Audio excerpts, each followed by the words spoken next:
Paris et ses 2 200 000 habitants. Le SAMU, l'appareil.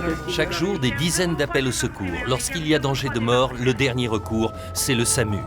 Avec leur ambulance équipée comme un hôpital, ils interviennent partout. Dans les appartements, dans les rues, les jours de grands rassemblements populaires.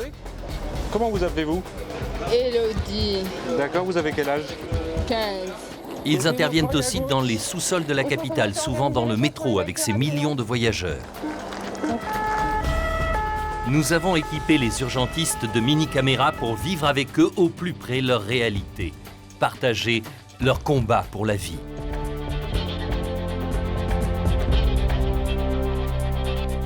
C'est mon père, quoi. Il était mort, quoi. C'est incroyable de se dire ça, quoi. Vous m'entendez, monsieur?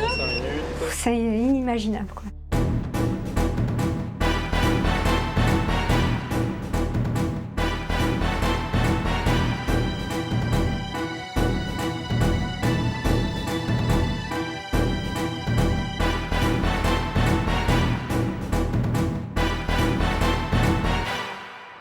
Dans le 15e arrondissement, l'hôpital Necker, le siège du SAMU de Paris, le service d'aide médicale d'urgence.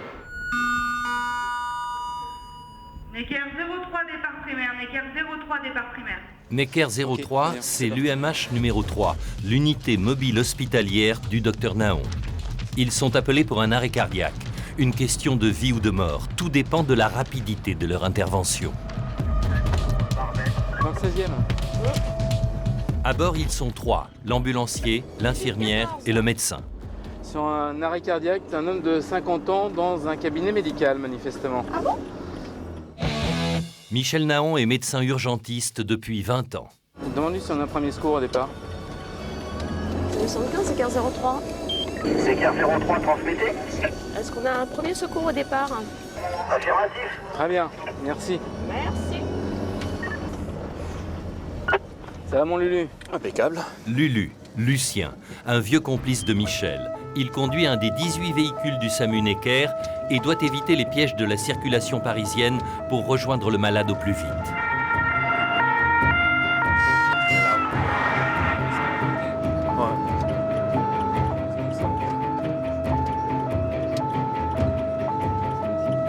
Attention, la petite, elle t'a pas vu, ouais. Je l'ai vu. Merci. 7 minutes pour aller dans le 16e arrondissement. Les premiers secours sont déjà là. Les pompiers de la caserne la plus proche ont pris en charge le patient. Ils ont demandé le SAMU en renfort parce qu'il y a une détresse vitale. Hop là. Pardon. Ils cherchent le cabinet médical signalé dans l'alerte. C'est par ici, monsieur? Non. C'est où? C'est là? C'est au rez-de-chaussée. 3128. En fait, c'est dans la cour de l'immeuble que se trouve la victime. Bonjour. L'homme est en danger de mort. Depuis leur arrivée, il y a 3 minutes, les pompiers pratiquent un massage cardiaque. Ah, vous m'écoutez? Michel prend les opérations en main. Toi, tu vas t'occuper des 4 électrodes pour le scope. Ok, d'accord. Toi, tu vas au lot, tu prépares un sérum physiologique. Corinne, Ouais. tu t'occupes de l'intubation. Ok, ça marche. Et moi, je m'occupe de l'analyse. Ok? Chacun son rôle. Lucien n'est pas seulement le chauffeur, c'est lui qui pose les électrodes pour l'électrocardiogramme. Sur lui, il n'y a pas de fiole, il n'y a pas de médicaments. Juste descendu là. Corinne est infirmière anesthésiste tout-terrain. Elle va poser une intubation et une sonde gastrique. Geste qui demande une bonne dextérité, encore plus à 4 pattes au milieu des poubelles. Efficacité. Ils sont accompagnés d'un jeune interne en médecine qui prépare les médicaments. Ouais. On l'éteint? Il est monitoré, ouais, c'est bon. On éteint le DSA. Ok. L'homme, victime d'un arrêt du cœur, est tombé dans l'escalier. Un voisin l'a retrouvé la tête en bas, le visage bien abîmé. Et vous me dites si on a un pouls. S'il n'y a pas de pouls, on prend tout de suite le massage cardiaque. Son cœur ne bat plus. Il faut continuer de le masser pour tenter de le réanimer. C'est arrêt cardiaque sans délai, avec une asystolie et un PM qui fonctionne. Donc je pense que c'est quand même pas bon tout ça. Enlève tes électrodes quand tu peux. Tes électrodes Ok. de ton DSA. Olivier. Comment ça se présente? Bah pas bien, parce qu'on ne sait pas depuis combien de temps il est en arrêt cardiaque. Donc j'espère que sa machine va repartir. C'est passé ici dans la cour? Ouais, il a été retrouvé en bas d'un escalier, mais sans témoin, ce qui n'est pas très bon. On n'est pas capable de dater précisément l'heure à laquelle il s'est écroulé, ce monsieur. Personne ne sait quand le cœur s'est arrêté de battre et quelques minutes sans irrigation du cerveau peuvent avoir des conséquences irrémédiables. Il y a du pouls, il y a de la tension. Allez, on va lancer la mesure de pression artérielle. Ok, je te lance la pression. Ouais, vas-y. 10 minutes de réanimation et une injection d'adrénaline plus tard, la tension est stable et le cœur repart. Et il se réveille, il respire.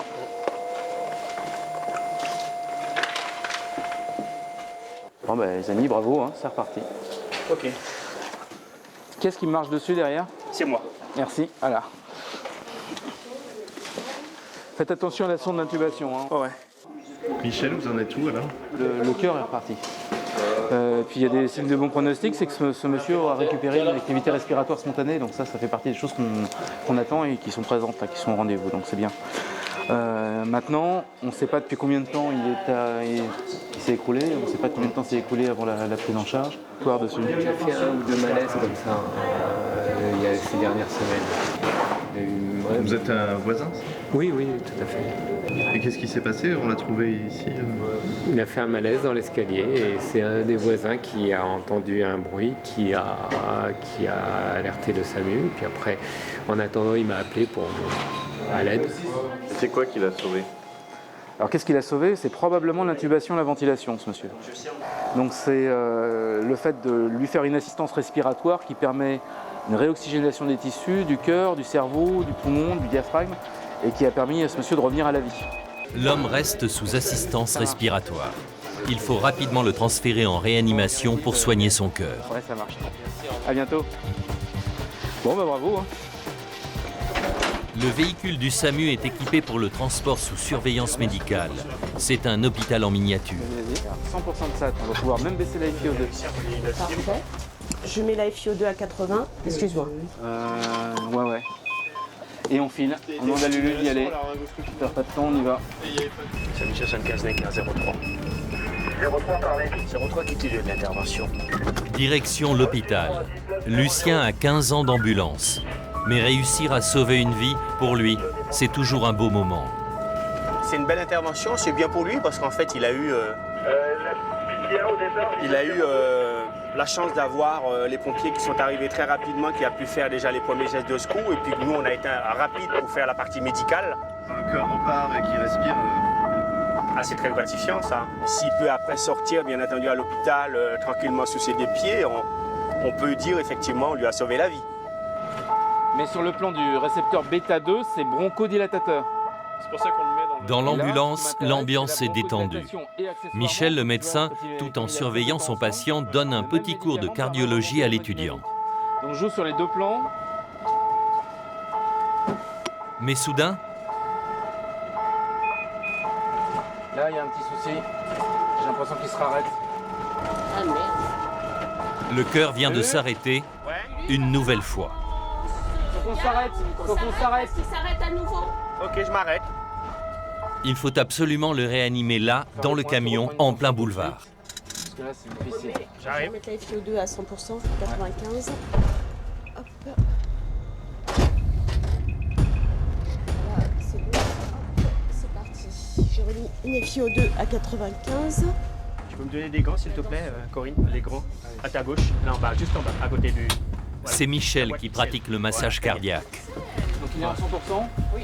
Merci. Ok, ton adrénaline que tu avais pure tout à l'heure, tu lui refais 1 milligramme. Je repasse 1 milligramme. Je te prends le relais si tu veux, Michel. Ouais, c'est bon là. 1 milligramme passé.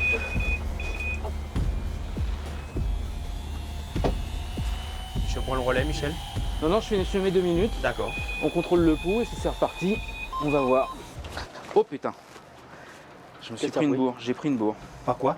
Je ne sais pas, mais j'ai pris une bourre. Michel a pris une décharge électrique. Le patient a déjà été opéré du cœur et muni d'un pacemaker avec un défibrillateur qui peut envoyer des chocs électriques lorsque les battements du cœur deviennent anarchiques. Il redésature, hein. Non, c'est reparti. Là. Ouais, j'ai un pot. T'as un pot? Ouais. Le cœur est reparti. Ça fait bizarre, hein? Ah bah je veux que ça fait bizarre. Sympa. Bon bah voilà, hein, c'est reparti. C'est bon? On peut y aller? Ok. Ça réveille. Ça réveille, ouais. Ça va, c'est très bien. Enfin... Ça fait drôle, hein.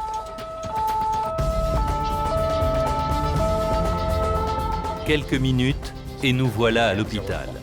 Le cœur du patient n'a pas faibli, il semble être stabilisé. Ça va, Michel? Ah oui. Ouais, ma foi. Un homme bionique. Michel commence à comprendre ce qui a pu se passer. Il n'avait jamais rencontré cela en 20 ans de carrière. Je pense que le massage que j'ai fait, le défibrillateur implantable l'a interprété comme étant un trouble du rythme à choquer. Donc il a envoyé le choc et je me suis pris une petite décharge. Bon, pas rien de méchant, mais ça surprend. C'est comme si j'avais mis la main sur les clôtures électrisées là, dans les champs. Ça m'a fait exactement la même sensation, du clac. Bon, ça surprend. Bah presque, hein. La mission de l'équipe du SAMU s'arrête ici, à l'hôpital. Les examens vont révéler la cause de cet arrêt du cœur, une sévère crise d'asthme. Le patient n'aura pas de séquelles, mais son cœur restera très fragile. On scope juste comme ça, le temps de... Pour Lulu et Corinne, il faut déjà préparer le prochain secours. Donc vous remballez vous déjà. Oui. Parce qu'en fait, il faut qu'on soit opérationnel pour les autres interventions, donc on va refaire le lot, prêt à repartir. Ouais. Le cœur, Voilà. ça repart, ça fait plaisir. Ah oui, c'est le but. C'est le but, peu importe l'âge. On est là pour ça, hein. Quand ça repart, effectivement, ça fait plaisir. On y va? Voilà. L'équipe des meilleurs.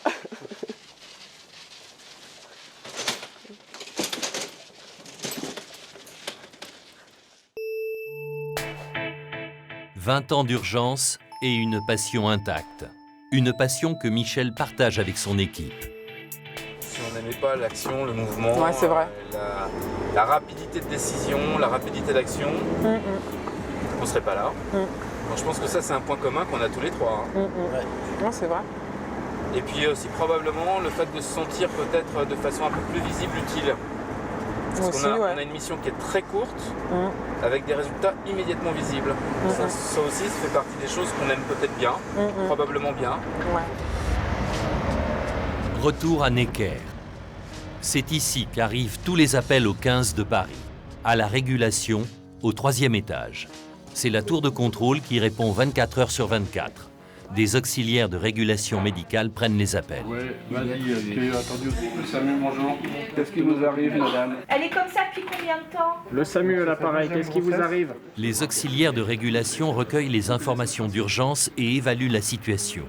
Si c'est sérieux, ils transmettent au médecin régulateur, aujourd'hui Michel Naon. Son rôle, établir un premier diagnostic par téléphone et envoyer les moyens de secours adaptés. C'est tordu le genou. Une douleur au genou. Oui, d'accord, ouais. Et il arrive à marcher ou il peut plus marcher, ce monsieur?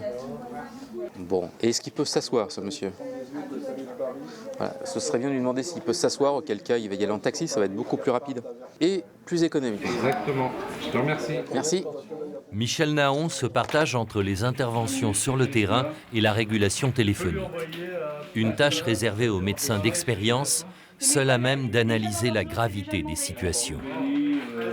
Nous, on est là pour décoder la façon dont ils expriment les symptômes et dedans arriver à distinguer ce qui pourrait potentiellement être une vraie urgence vitale ou quelque chose qui serait un petit peu moins grave et qui pourrait attendre de voir son propre médecin traitant.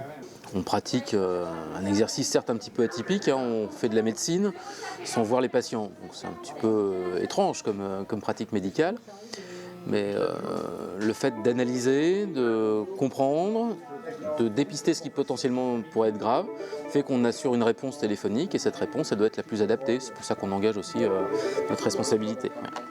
Oui. Necker 04, vous allez partir en enchaînement dans le 11e à primaire. Je vous écoute. C'est au 54. À bord de Necker 04, un équipage 100% féminin. Elles partent porter secours à un ouvrier tombé d'une échelle sur un chantier. Donc apparemment c'est les pompiers qui demandent à ce qu'on vienne, mais on n'a aucune autre information.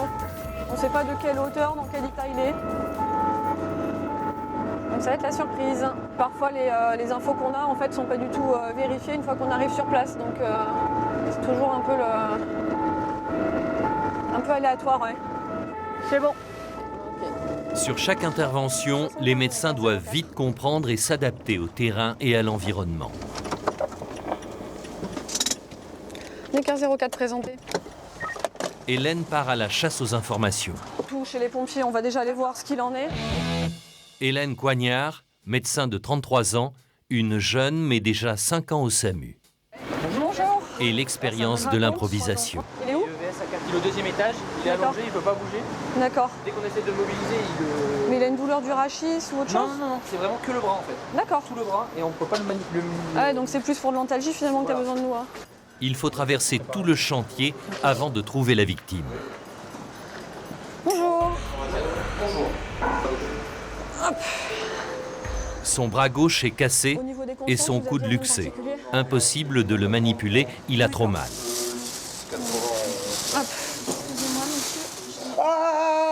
Ouais. Oh non, non, non, non, non, non, non. Bon. Tu prépares une voix avec un fil s'il te plaît, Cathy? D'accord.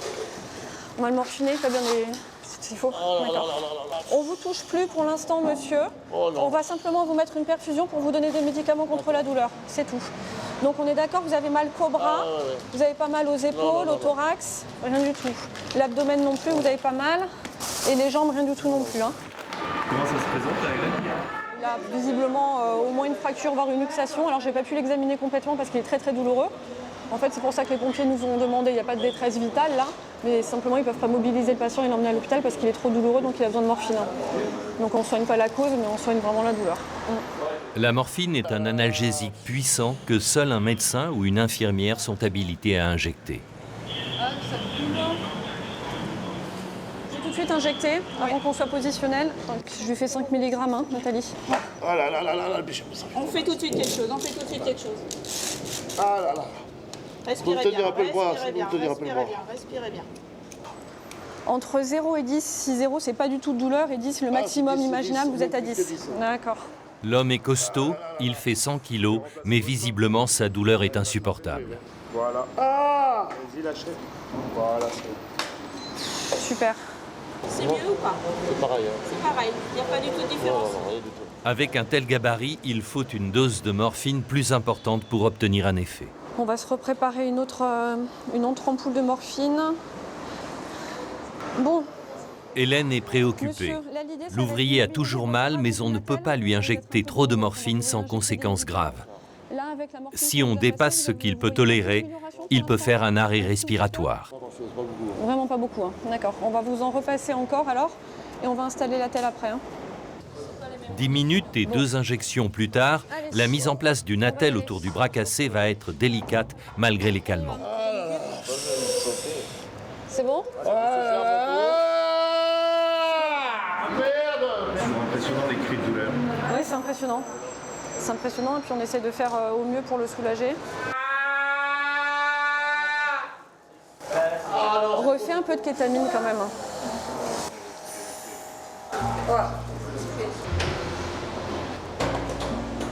Ça va mieux? Ça va mieux la douleur? Bientôt le sourire. Allez, je pense que ça va aller. On va y arriver. Le blessé commence enfin à se détendre, mais il ne faut surtout pas qu'il s'endorme. Quand on ne bouge pas, ça va bien la douleur, c'est ça hein? Là, vous avez pas mal. Hein? D'accord. Le mot morphine vient du grec morphée, le dieu du sommeil. L'ouvrier blessé ne se souviendra probablement pas de son départ du chantier par la fenêtre.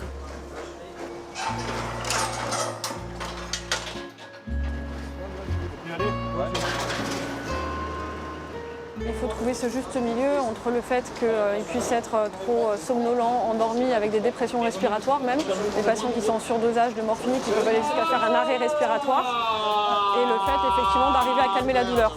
Là, il a eu pas mal de... Ah là, on est au maximum de dose de ce qu'on peut injecter. Soulagé mais pas endormi, l'homme va être transporté vers l'hôpital par les pompiers. Mais pour Hélène, la journée n'est pas finie. Pour les médecins, une journée de garde, cela peut durer 24 heures. Alors, en attendant la prochaine intervention, elle travaille dans la salle de régulation. Elle lit des parutions scientifiques, car en plus de son travail ici, Hélène est spécialisée dans les maladies infectieuses. Une vie bien remplie et pas vraiment tranquille pour une jeune mère de famille, Mais l'imprévu est une douce drogue. Ouais, qui est inconscient, qui a retrouvé inconscient au sol après l'injection. Voilà, et le deuxième... Quand je suis au SAMU, c'est vrai que voilà, je sais que en 5 minutes, jour et nuit, on peut partir pour aller prendre en charge un patient qui a un arrêt cardiaque ou qui fait un infarctus, alors qu'on était 5 minutes avant bien au chaud à lire un article. Et c'est sympa, c'est bien. Là, parce que vous avez aussi une vie à côté. Oui, c'est vrai. On a tous une vie à côté. On a effectivement souvent des conjoints, des enfants, parfois en bas âge. Donc les lendemains de garde sont parfois un peu difficiles quand il faut gérer les petits à la maison, les retours d'école et puis tout le quotidien. Mais ça s'organise. Mais c'est vrai qu'on est quand même tous assez fatigués. Mais donc à voir dans les prochaines années comment ça se passera. Pour l'instant, moi, j'en suis pas lassée en tout cas. Le 15 septembre, la technoparade envahit Paris. 300 000 teufeurs, amateurs de musique techno, traversent la capitale. Aujourd'hui, ils ont le droit de faire la fête dans la rue sans se soucier des tympans des riverains. Une population très jeune pour laquelle fête rime avec défonce. La technoparade engendre toujours des débordements liés à la consommation d'alcool ou même de drogues comme l'ecstasy ou la cocaïne. Au point d'arrivée de la manifestation, place d'Italie, les secouristes ont installé un poste médical avancé. C'est le docteur Deluse qui assure l'organisation des secours. Oui, bonjour. Est-ce que je pourrais parler au médecin, s'il vous plaît? Merci. Thibaut Deluse, 15 ans de SAMU, habitué au grand rassemblement populaire du Stade de France au Marathon de Paris. Rue Diderot pour un commun. Il est réactif à la du commun. Le véhicule du SAMU est une salle de régulation mobile. D'ici, le médecin et 2 assistantes de régulation peuvent dépêcher les secours. Boulevard de Diderot. Reçu, angle rue de Reuilly, boulevard Diderot pour l'intervention du DPS Doménil. 1507, terminé. C'est Jérôme, un des bénévoles de la protection civile, qui est chargé d'aller fendre la foule pour porter secours à un fêtard en mauvais état.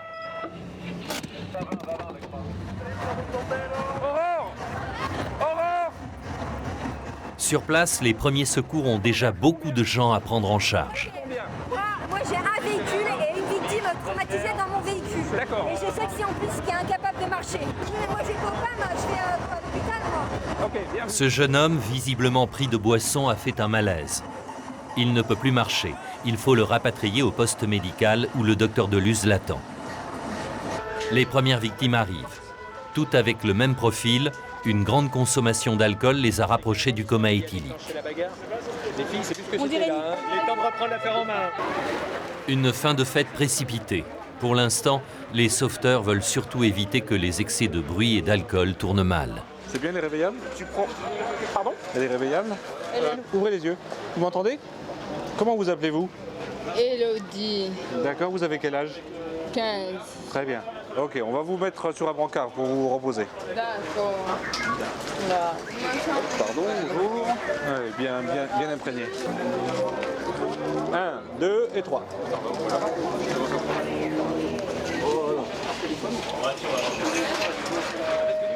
D'accord. Mademoiselle, vous m'entendez? Vous m'entendez? D'accord. Quel âge avez-vous? Qu'est-ce que vous avez bu? De la vodka? Que de la vodka. D'accord. Difficile pour elle d'avouer avoir pris d'autres substances. S'ils ont avalé de la drogue, ils ne le diront pas forcément. Maintenant, les signes de gravité, là, ils n'existent pas. Il n'y a pas vraiment de détresse respiratoire, il n'y a pas de problème tensionnel.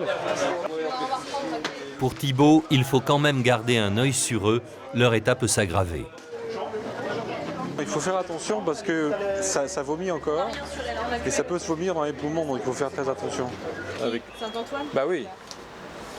Caroline et Néré, les assistantes de régulation, vont rarement sur le terrain. Habituellement, elles reçoivent les appels à Necker. Bah oui, t'as pas connu ça. Elles n'étaient pas préparées à la vision de ces adolescents en détresse. Vous avez un regard professionnel là-dessus ou il y a des choses qui vous touchent aussi? Ouais, c'est un peu les deux, je pense. Ouais. Je pense que c'est un peu les deux. Vous avez le regard de parents, vous avez le regard de professionnels et c'est un peu tout mélangé quoi. Et le regard de parents, ça vous dit quoi? Ça fait très peur. Très peur. Effectivement, on est en régulation, on est téléphone, on ne visualise pas les gens, on les entend. On absorbe différemment leur détresse. Là, c'est un visuel qui peut effectivement choquer quand on n'a pas l'habitude, surtout que c'est du mineur, que ça peut s'apparenter à nos propres enfants. Donc effectivement, il y a une certaine empathie qui se fait, mais il faut qu'elle soit minime parce que sinon, en tant que service de secours, on ne peut pas absorber effectivement toute la détresse et toute la misère. Dans l'état où sont ces enfants perdus, le seul traitement est de leur prendre la main. Non, je vois mon meilleur ami ou mon père. Je vois mon père, s'il vous plaît. Votre meilleur ami, il est en train de se reposer juste à côté, d'accord? Non, je le peux. Je vais faire une petite piqûre pour voir le taux de substance en attente. Ça dure pas longtemps. Ça fait pas mal, ça fait pas mal. Ça fait pas mal. J'ai peur. Je veux pas te dire, Ça fait pas mal. Non. L'heure tourne et le taux d'alcoolémie monte. En fin de cortège, il n'y a pas que l'alcool qui fait des ravages. Des débordements à la fin du défilé ont amené au poste de secours un jeune homme. Il s'est fait agresser et blessé à la tête. Vous avez quel âge? D'accord, vous savez quel jour on est aujourd'hui maintenant? Le jour? Ouais. Quel jour de la semaine à peu près? Le jour de la semaine? Ouais. Samedi, je sais pas. Vous vous souvenez pourquoi vous êtes ici? Bon, voilà. Le truc là. La quoi? Ah, on voit qu'il a du mal à se concentrer. Donc il reste confus. Là, on va vous conduire à l'hôpital. Bon, ils vont vous examiner sur le plan neurologique, savoir si tout va bien. Et probablement, vous aurez un scanner du cerveau pour être sûr qu'il n'y ait pas un hématome, une plaie. D'accord? Quelque chose qui saigne, qui pourrait comprimer votre cerveau. Ce petit interrogatoire est en fait un premier examen neurologique, car seul un médecin peut comprendre s'il faut pousser les investigations. C'est des signes d'un trauma crânien. Il a des troubles neurologiques, c'est sûr. Et ça, c'est pas une ivresse. J'essaye de me rappeler, mais je ne sais pas. J'ai du mal à me concentrer. Donc hôpital, examen neurologique et éventuellement scanner. Cette année, la Technoparade a mobilisé 150 secouristes qui ont pris en charge une centaine de personnes. La dispersion est prévue à 19 h, mais pour le docteur Deluse, la journée n'est pas finie. J'arrive. SAMU, bonjour. Le SAMU à l'appareil, qu'est-ce qui vous arrive? Celui sur quelle maternité? L'activité du SAMU ne s'arrête jamais, en particulier le samedi soir. La plupart des débordements des nuits parisiennes sont pris en charge par les équipes de Necker. Necker 02, départ primaire. Necker 02, départ primaire. 4h30 du matin. Tox, alcool, cocaïne. Cocaïne et alcool, un mélange dangereux. 75 02 02 parti. 02 départ à 4h30. Necker 02, l'équipe de Thibaut Deluse, est envoyée dans le 16e arrondissement. Un homme a appelé directement le SAMU. Il a absorbé de la cocaïne et de l'alcool et tout d'un coup, il craint pour sa vie. Thibaut connaît bien le problème. Il voit depuis quelques années la cocaïne se répandre dans la capitale. Ce sont des gens qui font la fête avec ça et qui ne se rendent pas compte de la toxicité du produit. Ils ne connaissent pas l'origine du produit et donc sa pureté. Et quand le toxique est très pur, il peut être très toxique. Ça se solde parfois par un infarctus qui peut être mortel.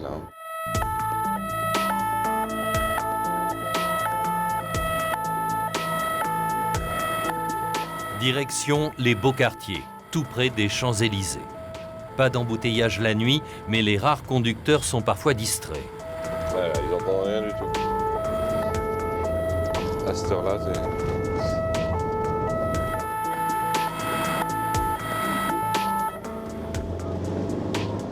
Allez, attention. Ouais, ça va être là. C'est là. 75 02 présenté. 02 présenté à 4h30. Les immeubles haussmanniens ont des ascenseurs minuscules. Ronald, l'ambulancier, monte à pied et c'est lui qui croise dans l'escalier l'homme qui a appelé le 15. Il se tient le cœur et semble en pleine crise paranoïaque. C'est pas là, hein? Si, c'est en bas, venez au rez-de-chaussée, s'il vous plaît. Ah, c'est vous, monsieur? D'accord. Au rez-de-chaussée. Vous le suivez, s'il vous plaît?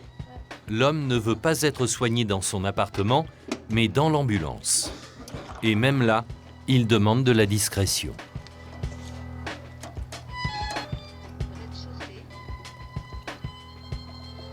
Il est très agité, il garde sa main droite sur son cœur. Monsieur, bonjour. Alors, allongez-vous, retirez votre blouson, s'il vous plaît. Et votre t-shirt aussi, s'il vous plaît. Racontez-nous ce qui se passe, monsieur. J'ai pris si ça vous embête, s'il vous plaît, d'éteindre le gyrophare. Éteindre le gyrophare. C'est l'intensité de la lumière qui vous gêne un petit peu? Non, mais c'est parce que voilà, il y a ma femme en haut, là, et je veux pas qu'elle voie. Ah, d'accord. Tu peux baisser un peu ça? Enfin, dans la limite de la sécurité, quoi, tu vois. Alors, qu'est-ce que vous sentez, monsieur, s'il vous plaît? Le cœur qui bat très très vite. Très vite, c'est tout? L'homme a des palpitations. Il aurait absorbé 1 gramme de cocaïne. Pour vérifier où en est son cœur, l'équipe du SAMU le branche sur le monitoring. Un verdict sans appel, il est au bord de l'infarctus. Eh oui, vous avez le moulin qui tourne très, très vite, très fort. Ah, c'est beaucoup là? Moulin, oui. Il tourne à 133, voilà, il devrait tourner à 70. Donc c'est très dangereux. Ah bah écoutez, oui, le risque c'est de faire un infarctus, monsieur, oui. À partir de combien c'est dangereux? Ouais, parfois ça suffit pour être dangereux à ce niveau-là, monsieur. On a 16-10 de pression, d'accord. Votre tension est très élevée, ça c'est la cocaïne. Thibault reste calme, débonnaire même pour ne pas affoler cet homme déjà bien angoissé. Il ne s'interdit pas cependant de lui rappeler les risques liés à cette drogue. La cocaïne, c'est un vasoconstricteur, c'est-à-dire que ça ferme les vaisseaux qui nourrissent votre cœur. Si votre cœur a plus de sang pour le nourrir, il fait un infarctus. Ça peut être horriblement douloureux et ça peut vous handicaper pour le reste de votre vie à cause de ça. Hein. Je ne vais pas en train de vous faire la morale, hein. Je suis simplement en train de vous dire les effets que ça fait. Hein. Maintenant, après, c'est vous qui décidez. C'est plus de mon ressort. Je ne suis pas la police, je ne suis pas le curé, je suis qu'un médecin, d'accord? Est-ce qu'on a du Valium? Mais l'homme n'est pas rassuré et s'agite toujours. Pardon? Vous ne bougez pas, vous restez allongé tranquillement, monsieur, vous respirez tranquillement, vous me dites ce que vous ressentez. Une dizaine de minutes sera nécessaire pour que les médicaments agissent. Oui. Votre prénom, monsieur? Vous n'êtes pas guéri encore, hein, je vous ai dit. Hein. Quelques heures de médicaments, là. Direction l'hôpital.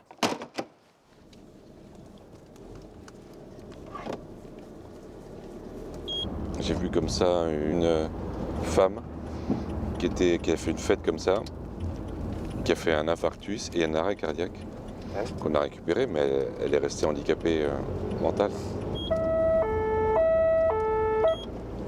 Jeune femme, même pas 35 ans, et pour elle, ça s'est mal terminé. Ça fait combien d'années vous consommez 15 ans. Ça vous jamais arrivé un cœur qui bat assez vite que ça? 2 fois.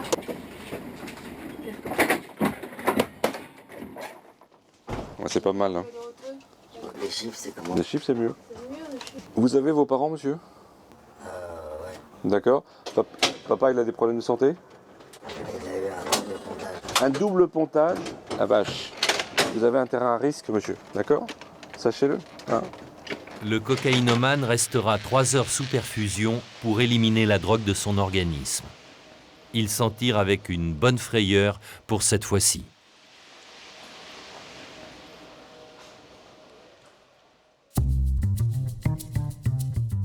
Ce matin, gros trafic dans Paris.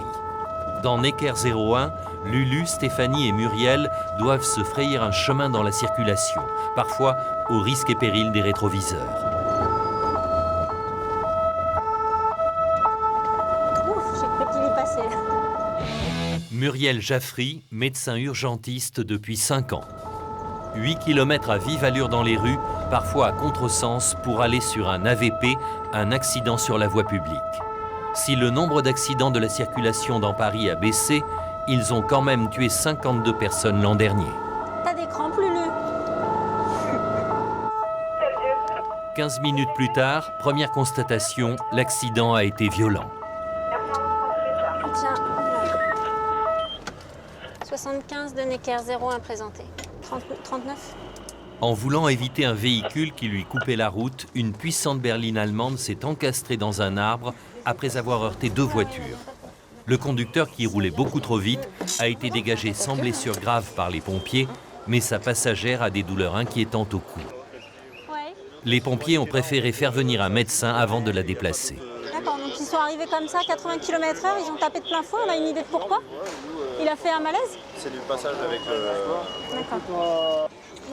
Bonjour madame, bonjour. Vous vous souvenez de ce qui s'est passé? D'accord, vous avez mal quelque part? D'accord, d'accord. Vous bougez bien les 2 jambes? Vous avez des problèmes de santé particuliers? D'accord. Vous avez tapé la tête? Sur le central, si on fait dans l'autre sens, ça pourra pas passer les jambes. D'accord. Vous aviez la ceinture? Ok. Vous voulez faire quoi que je... On se prend un petit coup de tension quand même et après on s'immobilise. Une SAT, une tension, c'est tout. Vous avez quel âge, madame? 23. D'accord. On la prend chez nous, hein? On la prend chez nous. D'accord, très bien. Muriel Jaffry a décidé d'emmener elle-même la jeune femme à l'hôpital. Notre ambulance, on vous met toutes ces protections par précaution. Je vais m'assurer que vous n'avez rien au niveau du rachis. Là, les premiers éléments sont plutôt rassurants, mais le choc a été violent. Hein, donc c'est pour ça que je préfère qu'on soit précautionneux, même s'il n'y a rien de flagrant. Voilà, c'est bon. C'était qui le conducteur par rapport à vous? C'était mon ami. Votre ami, il va bien. D'accord?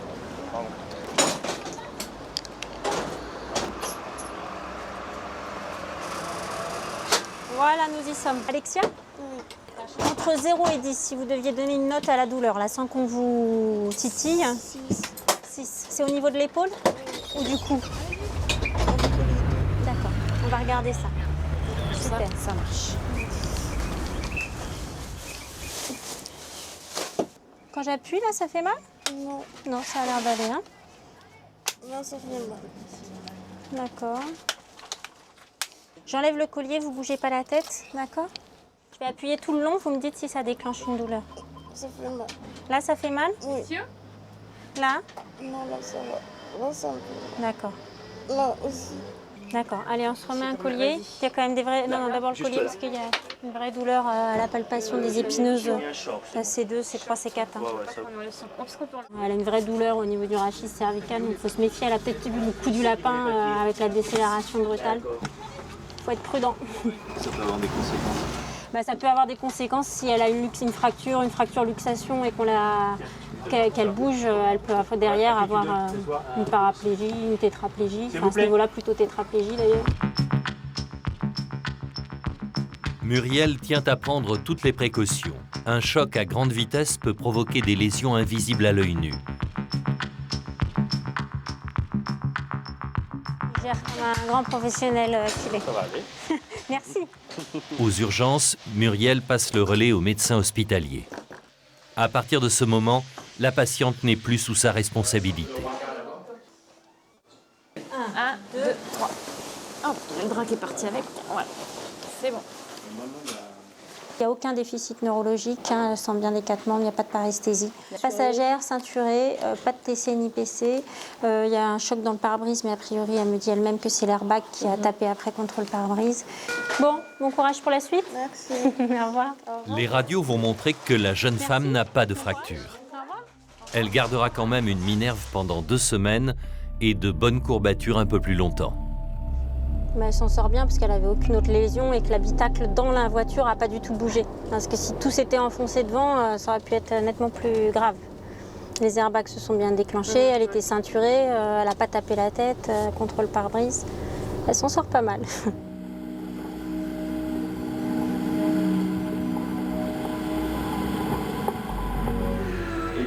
Pause café pour les ambulanciers. Lucien et Christophe, tous les 2 pères de famille, aiment bien se raconter leurs différentes sorties. Entre accidents de la route et crise cardiaque. Mais ce qui se passe au boulot doit y rester. Ah bah il y a des trucs pas drôles. Bien sûr, il y a des trucs pas drôles. Pas drôles, hein. Mais ouais, il y a des trucs pas drôles. Mais ça, on les garde pour nous. Une fois que je ferme la porte du SAMU, comme dit Christophe, moi je rentre chez moi, c'est fini, quoi. Les ambiances, les cris, les larmes, tout ça, ça te marque. Tu n'as pas besoin d'avoir du sang, 5 litres de sang par terre pour être choqué. On est tous humains, on est tous papa, maman, voilà, et on a tous le rapport avec la vie qui est le même que n'importe qui. Et donc forcément le rapport avec la mort qui est le même qu'avec n'importe qui, quoi, fatalement. On a pris beaucoup de... Donc tu vois, regarde, voilà, donc voilà, on a un départ. Ça y est. Pas de répit à la régulation, un nouvel arrêt cardiaque. 49 ans en arrêt cardiaque. Bon, ben, je mangerai tout à l'heure. Hein. Le docteur Michel Naon assure aujourd'hui la régulation, mais il peut être envoyé en appui à tout moment et il vient d'être appelé. Les arrêts du cœur représentent 60% de l'activité du SAMU. Un homme s'est écroulé dans les bras des sauveteurs de la Croix-Rouge venus pour un léger malaise. Michel doit rejoindre au plus vite l'équipe déjà sur les lieux.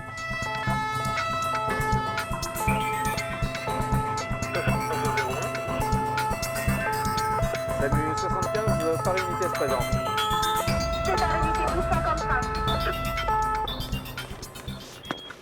L'homme a été installé dans le camion de la Croix-Rouge. Les secouristes pratiquent un massage cardiaque depuis de longues minutes déjà. Il est en arrêt ou pas? Mais l'homme ne s'est pas réveillé.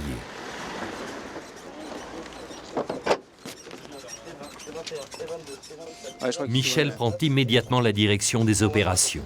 Touchez pas aux patients, on va choquer là. Attention. Écartez-vous. Personne n'y touche. Ok. Attention, je choque. Ok, on reprend le massage tout de suite. Donc pour résumer, c'est arrêt cardiaque devant témoin. Vous l'avez vu s'écrouler. À quelle heure? Il s'arrêtait dans le camion, il était 12h40. 40, d'accord, très bien. Cela fait donc 15 minutes que le cœur de l'homme a cessé de battre et qu'il est massé. Ouais, il faudrait le choquer parce qu'il fibrille encore là. Il fibrille. Cela veut dire que le cœur a une activité, mais totalement désordonnée. Il faut choquer, c'est-à-dire lui envoyer une décharge électrique.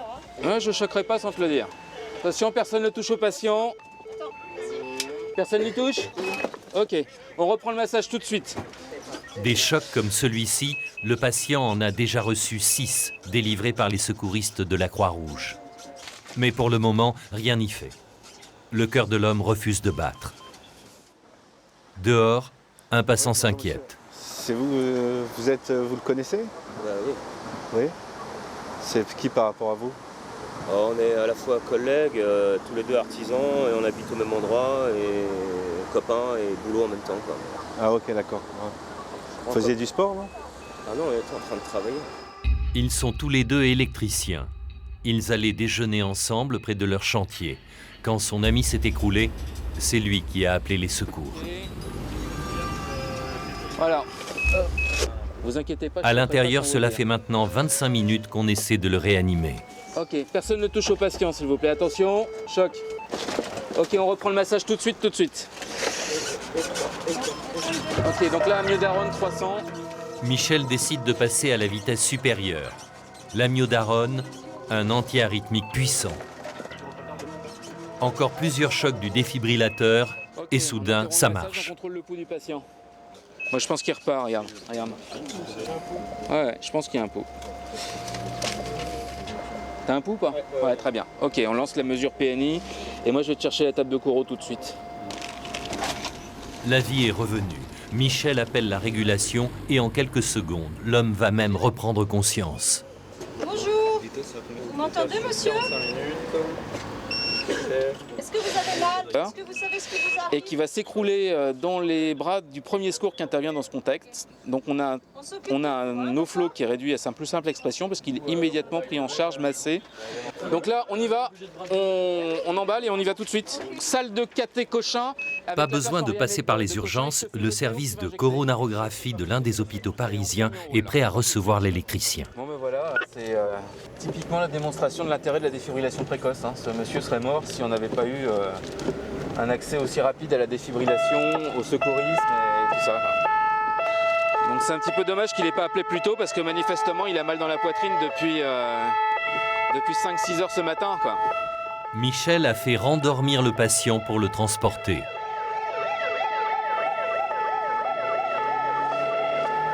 Ils ont une sirène exotique, hein, la Croix-Rouge. Ouais, c'est là.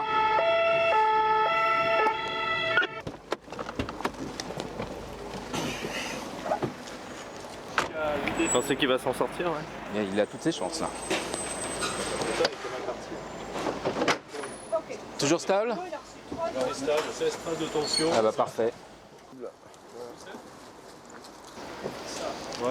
Et là on le laisse exprès découvert parce qu'il faut qu'il se refroidisse un peu, ce monsieur. Ça fait partie des mesures de protection qui améliorent la survie.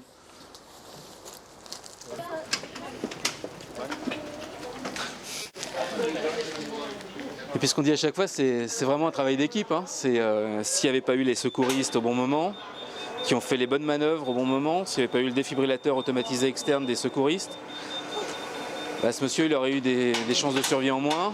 La précocité de la prise en charge médicale, là aussi, elle joue un rôle majeur parce qu'on a vu que le choc ne suffisait pas à ramener ce monsieur à la vie. Il a fallu faire une réanimation pharmacologique avec des doses qui sont très très conséquentes. Puis à la fin, le monsieur se réveille, donc c'est parfait. On le rendort pour... Ah bah oui, bien sûr, on est contents tous. Le malade est déjà pris en main par les spécialistes de la coronarographie. Ils vont essayer de visualiser les artères qui ont provoqué l'arrêt du cœur. Michel tient à comprendre la cause de cet accident. Moi, je pense qu'il manque un bout d'artère ici.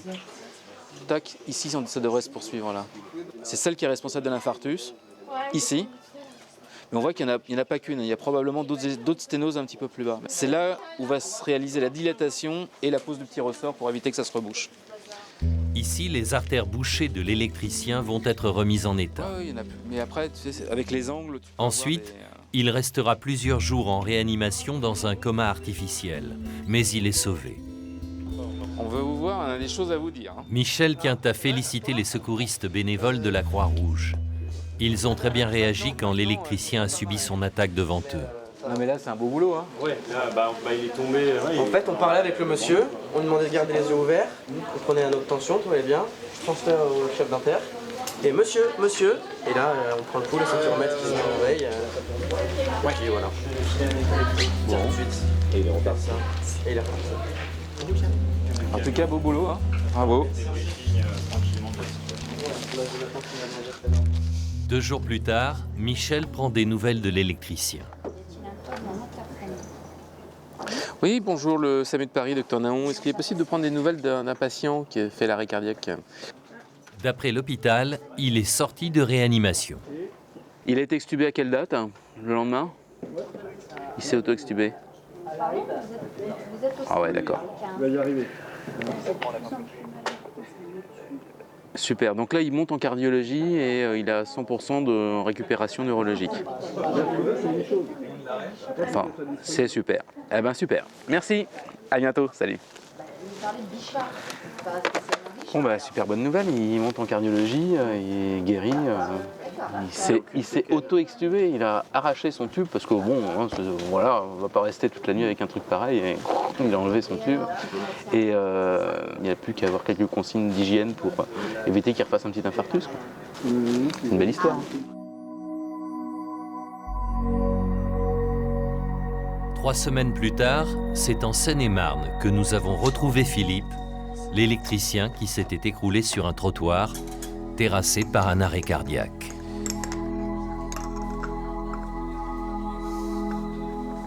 Alors comment vous allez depuis?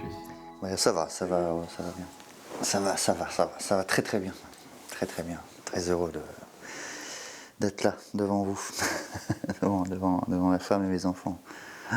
Quand j'ai téléphoné à l'hôpital, je ne pensais pas que c'était si grave que ça, hein, puisqu'encore une fois, le matin, je t'avais vu partir, tout allait bien. Bon, tu avais le mental, hein, tu étais fatiguée, mais tu y allais quand même, hein, comme tous les matins. Donc quand j'ai appelé l'interne qui m'a confirmé que son état était très très préoccupant, qu'il était dans le coma, c'est vraiment... on doit s'asseoir, on ne sait plus comment réagir et autres, on ne sait pas quoi faire sur le moment.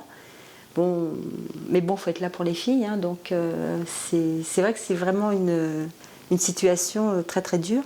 On sait qu'on est passé près près de la mort, il n'y a pas à tortiller, quoi. Mais moi, je sais que je me sentais un peu coupable d'avoir déconné, ce qui n'est pas le cas, mais si.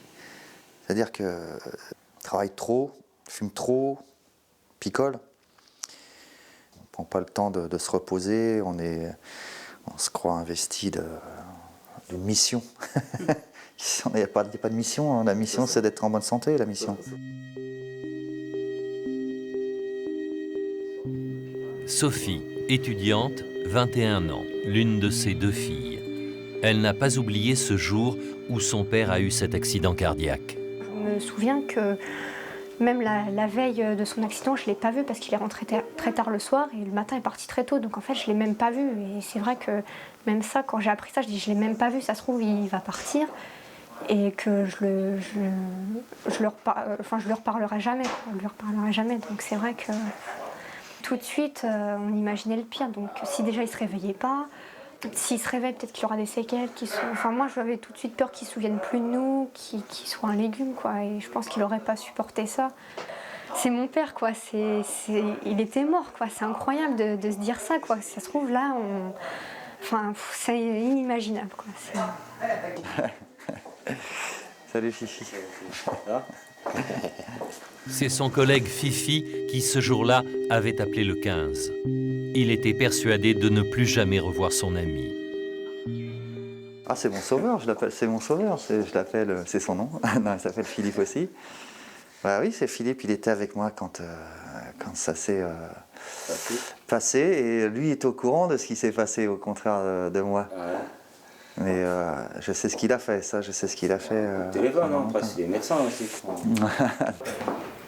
À l'apéritif, Philippe ne boit plus que de l'eau et il ne fume plus. Le verre d'alcool, c'est pour son collègue. Mais Philippe, le miraculé, a décidé d'aller plus loin encore. Ne plus se laisser envahir par le stress. 2013, je me laisse du temps, mais je vais tout changer. Obligatoirement, je veux des vacances l'été. On va en profiter. L'été, je veux mes week-ends, je veux mes soirées, comme tout le monde. Bon, sauf si tu me demandes un coup de main. Évite le dimanche, évite la nuit, évite... On ira plutôt visiter les châteaux ensemble, des conneries comme ça. Ça, on aime bien, hein?